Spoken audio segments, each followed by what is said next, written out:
So I visited multiple art galleries, and yeah, it was such a fun time. I went there alone and I was just looking at the art, of course, as you do in art galleries, just getting so inspired. I loved the use of color and just seeing the different mediums and texture and everything. And I was also hoping that someone would be inspired to approach me. You know, I've always had this fantasy of having like a romance in like an art museum, but that did not happen.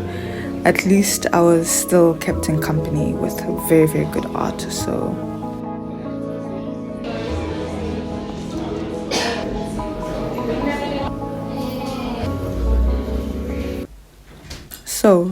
we're back in my small office, and I thought I would do some art of my own.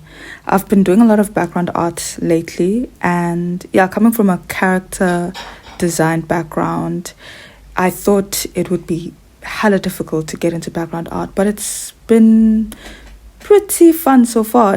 Don't get me wrong, it's still challenging, but it's not as overwhelming as I thought. I guess it's because, backgrounds just seem so full of things, so that felt overwhelming, but you just got to break it up into little pieces. As you can see here, I blocked in the basic shapes to understand the layout of the space and the furniture I wanted in the space. And then you start with that small part, and then you just get more detailed as you go along. So now I'm like adding details to the blocks that I added, giving them specificity, separating between desks and drawers and boxes and posters and clocks. I am doing all of that. And this is like a very fun part of the process, adding those details. So yeah, just getting into it.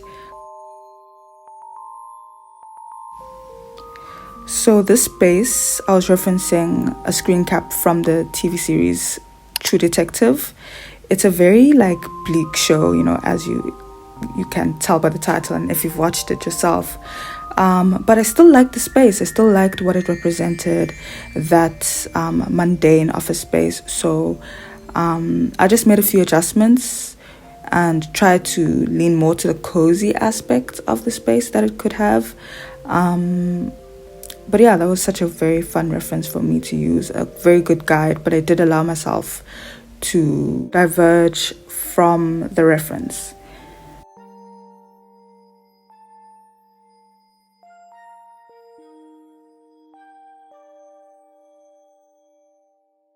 So now I'm doing the lines, and lines is my favorite part. I think it's because it's just so mindless.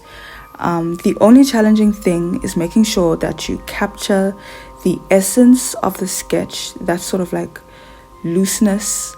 And I don't think you would ever, unless you're like a top tier artist, but at least for me, it is hard to capture that energy of the sketch underneath, especially when you're trying to neaten and add clarity to the lines.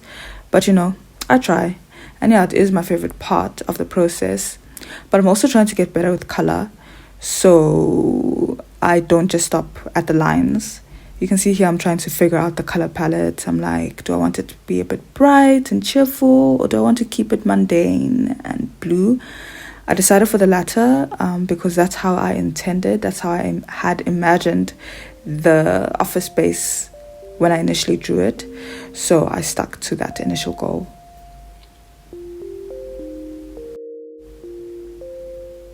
Now I'm still figuring out colors. Like coloring, we've never been besties,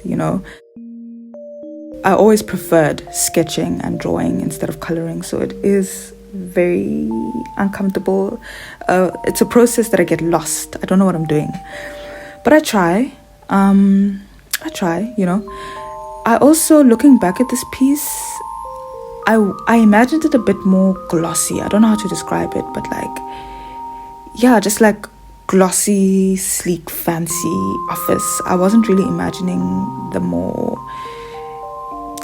cozy, dusty-ish looking office. So that's the one part of this illustration that I wish I got done right. I tried to add the gloss with the lighting, but that did not work. It didn't. I mean, there's still some charm to the way I colored it, but it wasn't what I intended, so I can't help but feel a little bit disappointed. But yeah, nonetheless, I still stuck through with it until completion.